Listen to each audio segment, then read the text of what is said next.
Pois bem, eu compreendo que a história das instituições escolares ela está realmente na base da história da educação e, por consequência, da história da educação no Brasil. Mesmo que hoje nós compreendamos que a educação ela se dá em espaços escolares e espaços não escolares, né?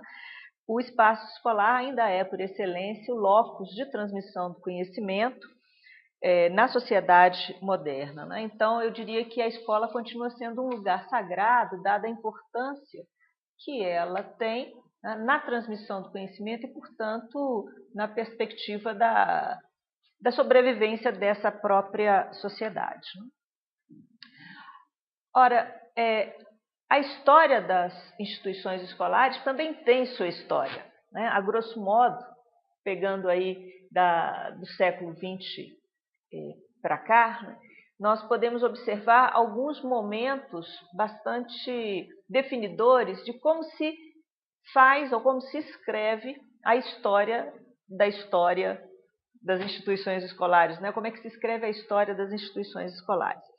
Inicialmente, essa história era contada de forma linear, organizada cronologicamente, né? A partir da instalação da escola, da criação da escola,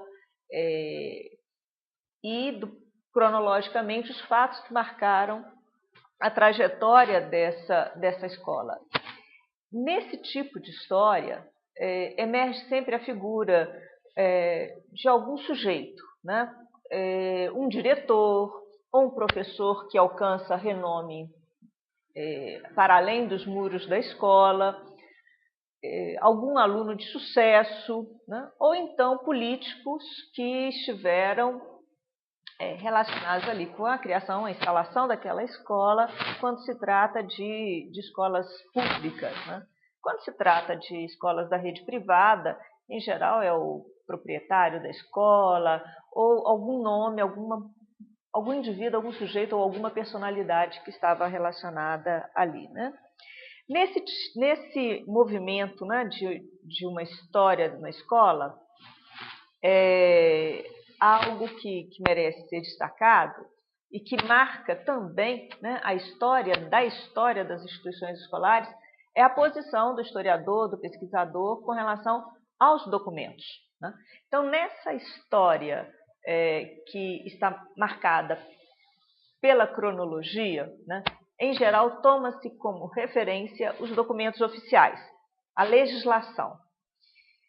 E, nesse sentido, esse documento oficial, esse documento produzido pelo Estado, ele traz um discurso de verdade, ou seja, o que está dito na legislação é tomado como se fosse uma realidade.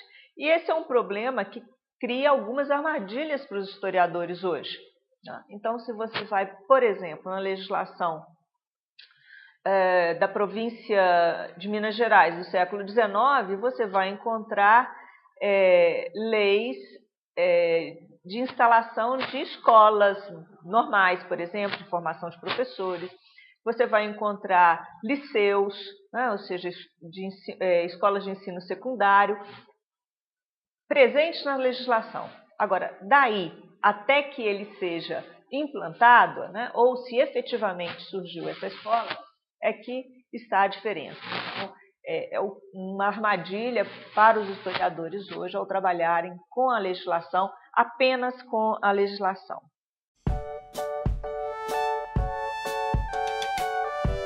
Então, se tomarmos como referência que a educação no Brasil, né, ou a história da educação brasileira, ela remonta ao período dos jesuítas, nós vamos encontrar lá as primeiras escolas, as primeiras instituições de ensino, mas claro que nada muito próximo do que temos hoje, né? Quando eu trabalho com esse tema, eu costumo me deter a partir do século XIX, não no sentido de ignorar o que nós tínhamos antes disso, né? Seja construído pelos próprios jesuítas, seja no final do século XVIII, quando são expulsos do território português e outras ordens religiosas vão ocupar o espaço da educação, mas eu prefiro trabalhar na perspectiva do século XIX, porque, seja pelo processo de independência do Brasil e a necessidade da construção de um sistema de ensino, né, seja por conta mesmo do processo de escolarização que tem início aí nesse século XIX. Né? Aqui eu acho que é importante a gente ter um cuidado no sentido de que, infelizmente, ainda hoje, quando falamos de história da educação brasileira, acaba que estamos falando da história da educação no Centro-Sul. Né? Porque falar, por exemplo, de as primeiras instituições de ensino. Como todo o meu estudo e os meus trabalhos têm sido aqui nessa região das Minas, eu diria que o seminário, por exemplo, o Seminário da Mão à Morte é uma instituição que nos chama a atenção, o Caraça, outras instituições que já estavam em funcionamento aí no final do século XVIII, mas pouco menciono outras instituições no Nordeste ou mesmo em alguns rincões ali do estado de São Paulo, alguma coisa no Sul. Pensando no Nordeste, por exemplo, o Seminário de Olinda. Então, eu quero fazer essa ressalva porque o meu olhar vai muito nessa realidade aqui do Centro-Sul. Né? Não chego lá nas Minas do Cuiabá, por exemplo, tem esse limite. Né? Bem, ainda com relação às primeiras instituições do século XVIII, por exemplo, uma dificuldade que nós temos é a documentação. Né? E isso também se estende para o século XIX. Quando falamos de instituições educacionais, é muito evidente a figura do Estado, né? A escola pública, ela vem à mente de imediato. Né? E a documentação para as escolas públicas também é um desafio para o historiador, assim como as atividades educacionais das redes particulares. E eu diria que para o século XIX, nosso grande desafio é que nós temos inúmeras formas, inúmeras práticas pedagógicas, inúmeros espaços de transmissão do conhecimento. Desde a escola das primeiras letras, né, que é uma escola que tem sua origem nas medidas das reformas pombalinas, né, do Marquês de Pombal, quando da expulsão dos jesuítas.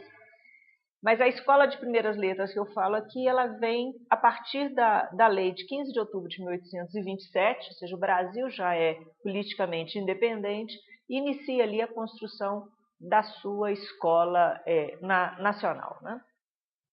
Essa escola de primeiras letras é uma forma escolar que vai se firmando ao longo do século XIX, mas inúmeras outras tantas, né? E que para as quais nós não temos documentação. Por exemplo, os modos de ensinar a ler e escrever que se faziam no espaço doméstico, seja através de um filho mais velho que tenha cursado ou foi para Coimbra cursar uma universidade, né?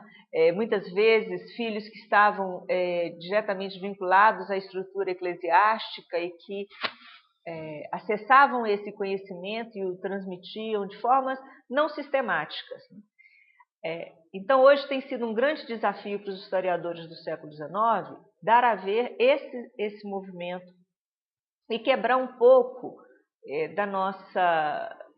de um senso comum, né, de que as escolas eram frágeis ou que não se sabia ler e escrever, porque apesar do montante dos índices de analfabetismo que nós registramos no Brasil para o final do século XIX, são dados que também estão um pouco descolados da realidade.